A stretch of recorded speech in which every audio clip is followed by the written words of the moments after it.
So I'm originally from Akron, Ohio, and I started doing readings as a teenager in 1986. One of the questions that people ask me the most is, how did I know I was psychic? And the best way I can answer that would be to say that I really have no idea what it's like to not be psychic, honestly. The first experiences that I had that I recognize as being psychic visions that were coming true, like literally coming to pass, begin around the age of 3.5.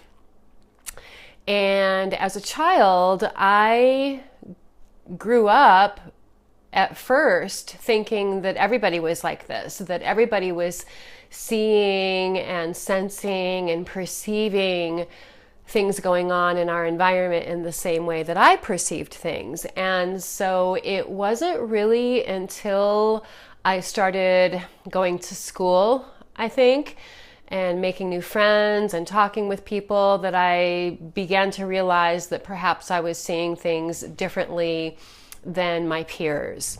So my childhood looked like having visions that were coming true, having instinctive knowings that were coming true. Even my mom told me as an adult that she could never keep anything from me because I always knew things.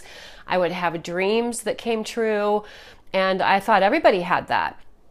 And the thing that was a little bit challenging for me around that was that there was often contradiction between what I was seeing intuitively and what was being presented to me externally. For instance, let's say that somebody was smiling on the outside, but on the inside they had a different vibration going on, perhaps of sadness, anxiety, stress, worry, fear, whatever.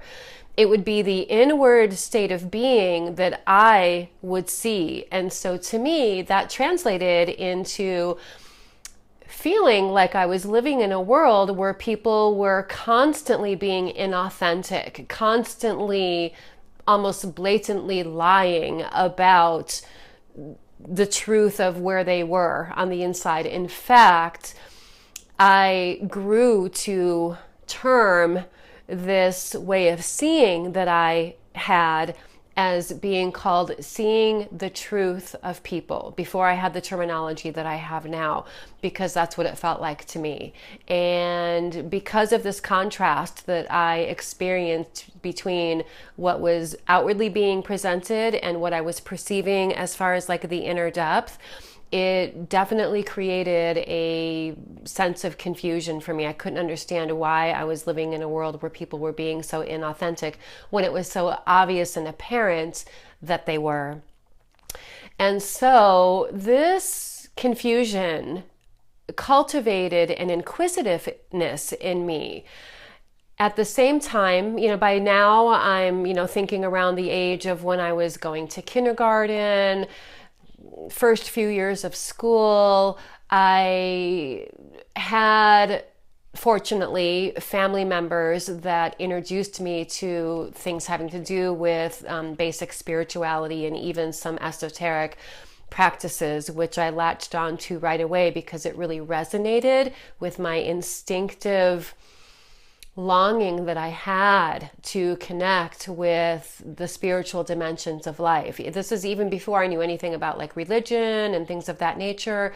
I've always had an instinctive draw to wanting to learn more about the unseen realms of life. And during my times of having confusion around my intuitive gifts, I leaned towards God. I leaned towards spirit for comfort, for support, for some type of intuitive guidance. In fact, growing up, I would say that the spirituality that I found in just spending time out in nature was my biggest comfort, because I certainly felt like the oddball out growing up. I felt completely different than the people who were living around me because of my way of perceiving, appearing to be so much different than what other people around me perceived.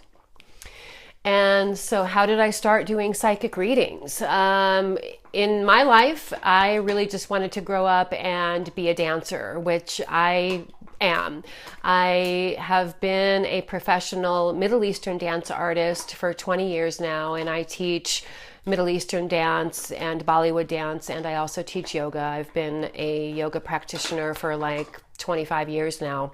Anyway, so I was on a path of becoming a professional dancer in my late teens, and the first psychic clients that I had actually were my friends that I did dance jobs with.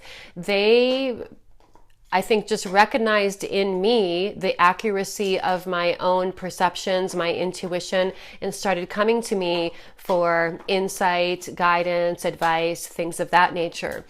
I bought my first tarot deck when I was about 17 years old, and I started doing structured readings with them when I was 18. And so as I sort of developed through my journey, I really developed an interest in wanting to assist other people who were exploring their own intuitive gifts. And my sense of purpose with that was connected to wanting to help people so that they didn't feel lost in the world with it in the way that I did. And this is really the key behind the work that I do today. I use my intuitive gifts to help people look into or understand or connect with an enhanced awareness of what's going on with their energy right now and what's going on in their life right now and how their own energy is influencing what they're experiencing in their life. I love helping people to take a spiritual approach to the work that they do. And I love helping people to tune into their own intuition and to believe in their own intuition and to develop confidence in their own intuition so that they can use it as a life-enhancing tool for navigation. And again, that is really where my passion is behind the work that I do. Today, aside from doing psychic readings, I offer many services that are and sessions that are in the realm of training programs. I teach people how to develop their intuition. I teach weekend intensives that are around the awakening of consciousness, spiritual growth, development, and I love this work that I do. I love my life. I feel like I'm living my purpose. And so what does my life look like? What does my lifestyle look like? I've been living in Sedona for 12 years now. I came here really without intending to. I just came here to go camping and got sucked into the vortex. And I've been living here ever since. This is definitely my home. This is the longest I've ever lived anywhere in my whole life. I love my community here. I love that I get to have an international clientele now. People come here from literally all over the world for searching for spiritual insight, and these are the people that I work with, and I feel so blessed that Spirit has put me in this station, so to speak.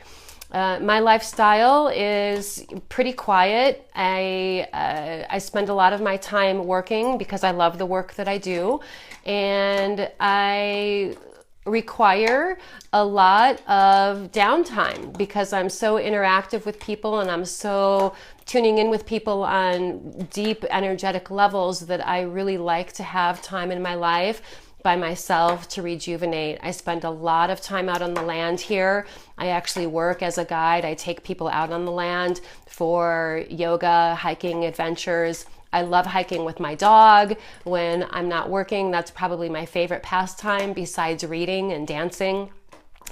And let's see, what else? I don't watch TV. I don't own a TV. I could get a TV if I wanted to, but I don't want to. I prefer to be very selective and conscious about what do I allow into my mind. And so I typically only watch things that are like documentaries, things that are enabling me to learn. I love learning.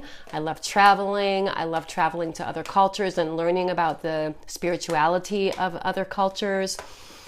And so I fill my life with those things. An average day for me looks like waking up at about 6:30 in the morning to teach an 8:30 a.m. yoga class, and then I'll have a little bit of a break, and then I'll see clients throughout the late morning through mid-afternoon. Then I have a little break again, and then I teach dance classes at night, which I love. And that's, a typical day for me. And it feels balanced.